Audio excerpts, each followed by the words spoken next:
여러분과 함께 서양 건축과 건축가에 대해서 수업을 하게 된 정현정입니다. 반갑습니다.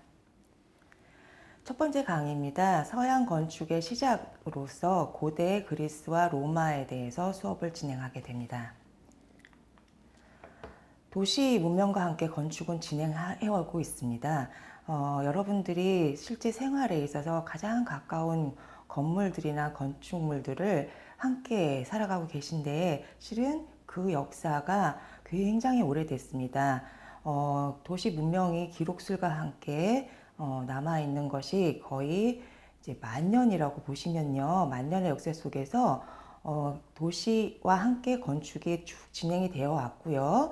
지금 첫 번째 장에서 보시는 것은 스톤헨지라고 해서 영국의 솔즈베리에 있는 거석에 있는 거석 돌 무덤에 해당이 됩니다. 이제 역사상에 가장 처음으로 구조물, 건축물로 해당되는 것이고 이것이 고대에 있어서 가장 큰 신전의 형태 이전의 건축물로 기록이 되는데 이게 4700년, 즉 기원전 4700년의 건축물로 해당됩니다.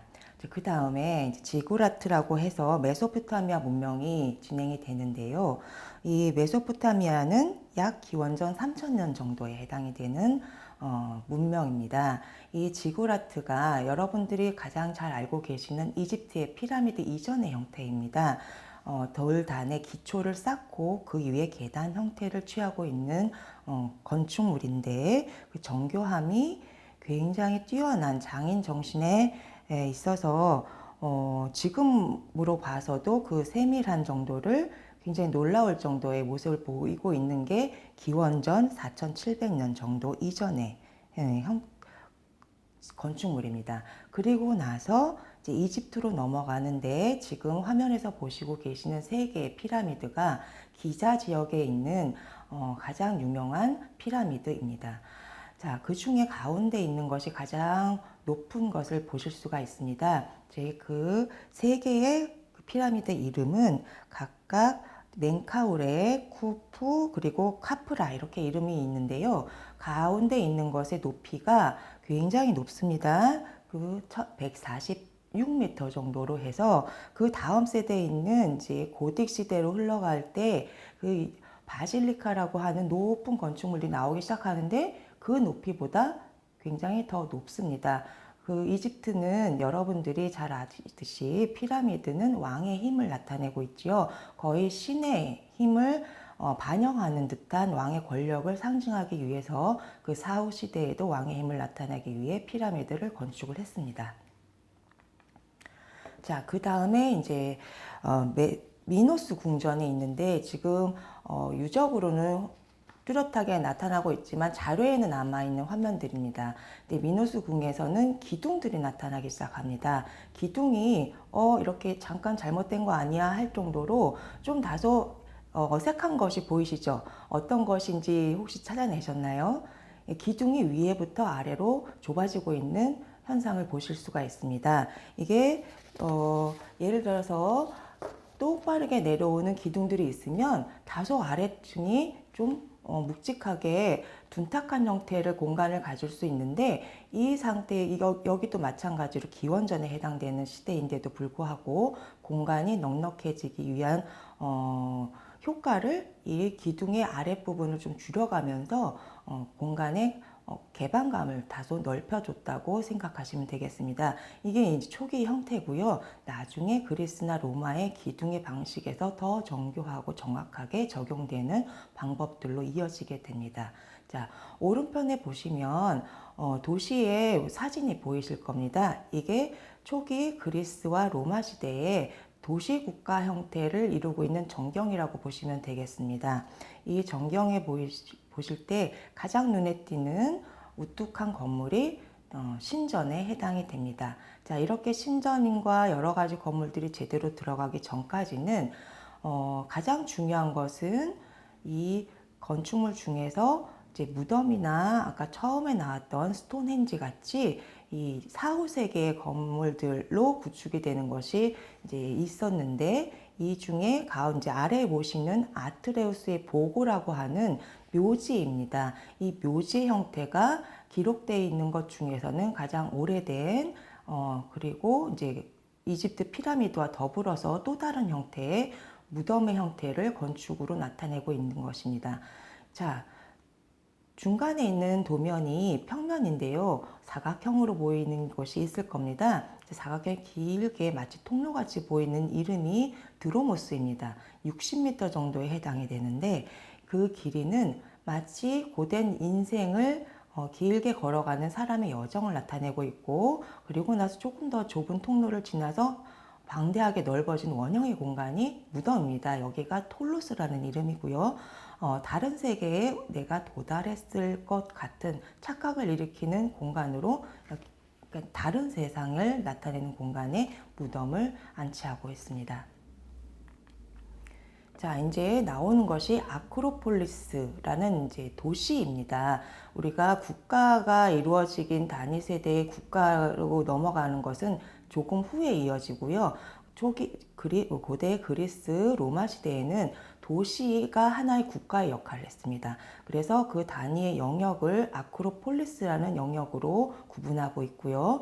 도시의 관으로서 그 성역을 나타내는데 시민들의 정신적인 상징에 해당입니다. 그래서 어떠한 도시에 들어가면 가장 먼저 좀 가시성이 있는 언덕 정도의 아크로폴리스가 배치가 되고요.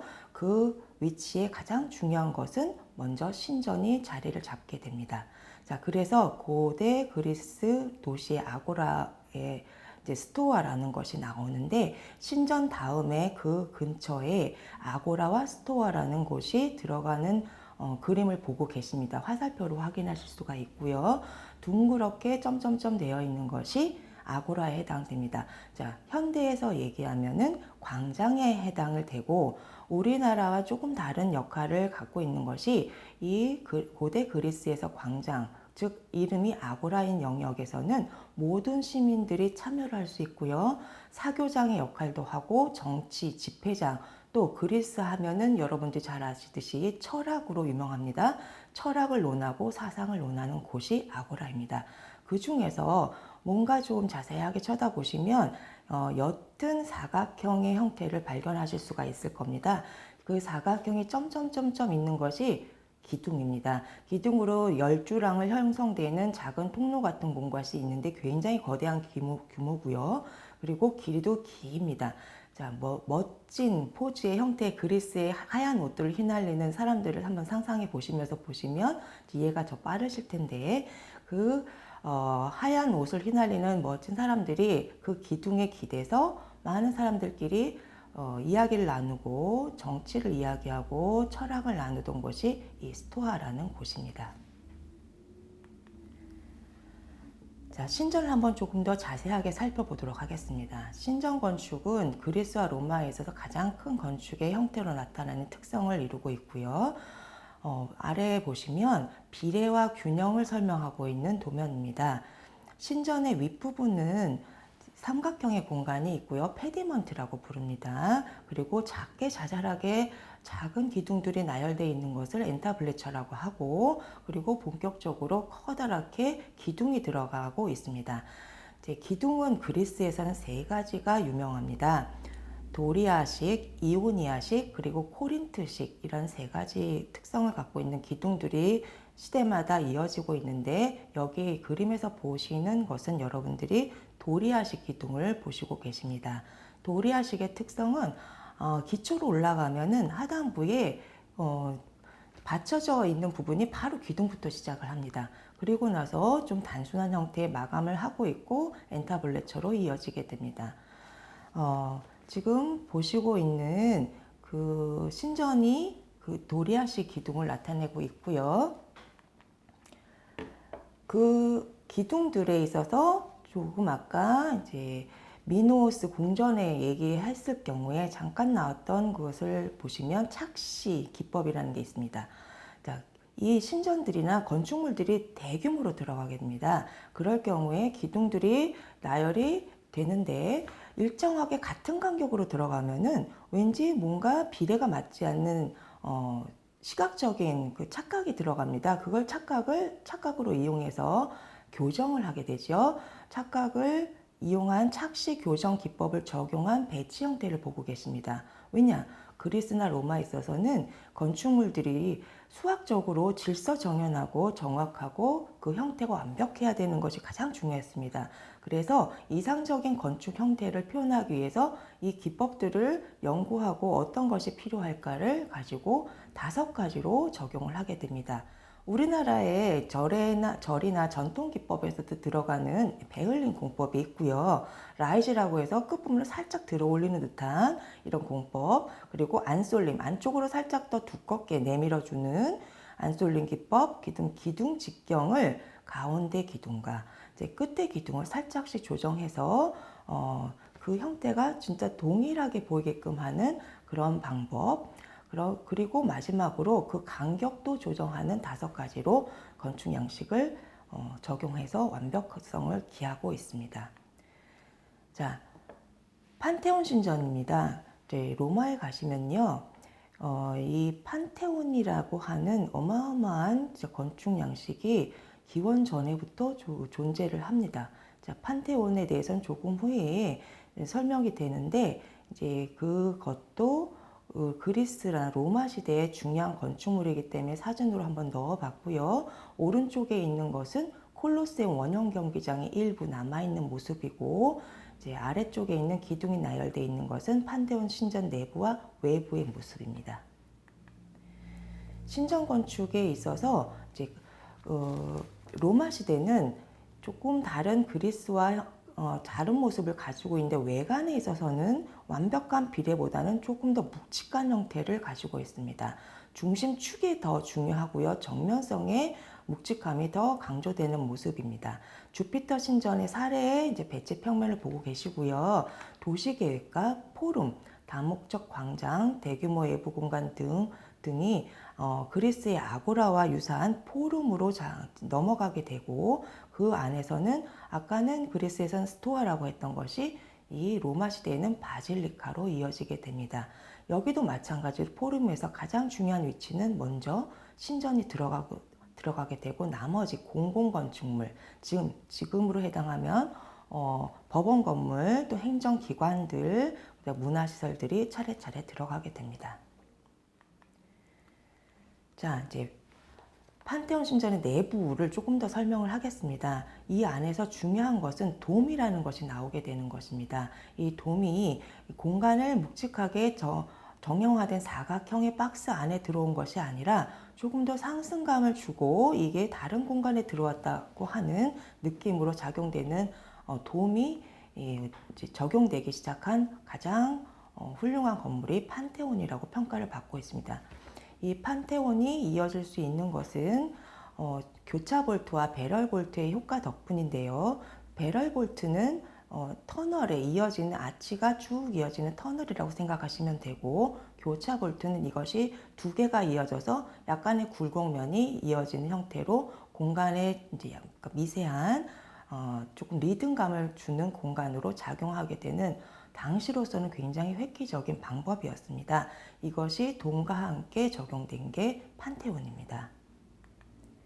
판테온은 지금으로서도 굉장히 높은 높이 해당하는 43m의 원형 구의 가운데 공간의 높이가 43m에 해당되는 높이의 공간이고요.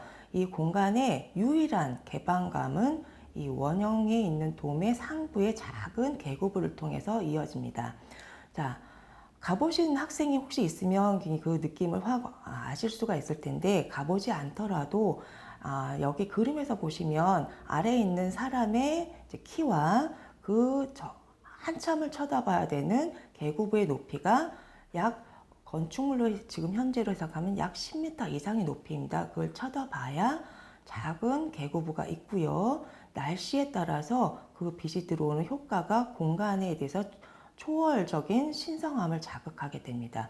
그래서 콘크리트 돔 지붕과 평면이 이제 보시는데 그 가운데에서 들어오는 빛에 있어서 판테온의 내부 공간감은 현실과는 좀 동떨어진 여기는 신의 장소구나 하는 걸 극대화할 수 있는 장소를 이야기합니다. 자, 이탈리아 로마에 있고요. 이거는 이제 118년에서 128년에 건축되었다고 남아 있습니다.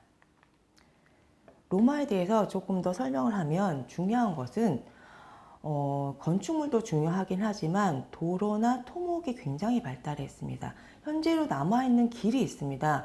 즉, 고대 그리스 로마 시대로 하면 기원 전인데 지금 저희가 밀레니엄 시대를 살고 있는 2020년에도 남아있는 길이 있습니다. 프랑스의 뽕디가르라고 하는 수도 교량이 남아있고요. 도로망에서는 로마 인근의 아피아라는 길, 즉 가도가 아직도 남아 있습니다. 수천에 있어서 남아 있다는 것은 굉장히 놀라운 사실 중에 하나입니다. 콜로세움, 로마의 원형 경기장입니다. 70년에서 80년, AD 70년에서 80년, 이제 이렇게 아니고 다시 이제 정정하겠습니다. BC 70년에서 80년입니다. 고대는 왕정이 굉장히 힘이 셌지만 이 많은 그 시민들을 위해서 오락의 문화 형태도 많이 발달되어 있는데 그 중에 하나가 로마 시대에는 로마 시대에는 콜로세움입니다. 콜로세움은 원형 경기장이고 각종의 이제 공연이나 또는 이제 운동, 경기 등을 행했던 것이고 지금 현재도 약간 부서지긴 했지만 내부를 여러분들이 관광을 하시면서도 확인할 수 있습니다. 그리고 주택의 형태도 굉장히 중요한 것이 두 가지가 있는데 저택의 형태로 이어지는 도무스와 그리고 공동주택에 해당하는 인슐라의 건축주택이 지금 현재 남아있는 형태와도 유사하게끔 이 당시부터 존재를 했고요. 또 강조할 수 있는 게 로마 시대에는 목욕 문화가 굉장히 발달했습니다. 근데 목욕탕으로서 존재하는 게 아니라 아까 스토아나 또 이제 바실리카에서 이어졌던 그런 형태가 내부로 들어와서 도서관, 정치 이런 것들을 논할 수 있는 문화적인 장소라서 그 목욕탕의 문화가 또 로마에서는 중요하게 나타납니다. 자, 이상으로 좀 짧은 20분의 시간이지만 수천의 시간을 1강으로 살펴보았습니다. 다음에 2강에서 만나도록 하겠습니다.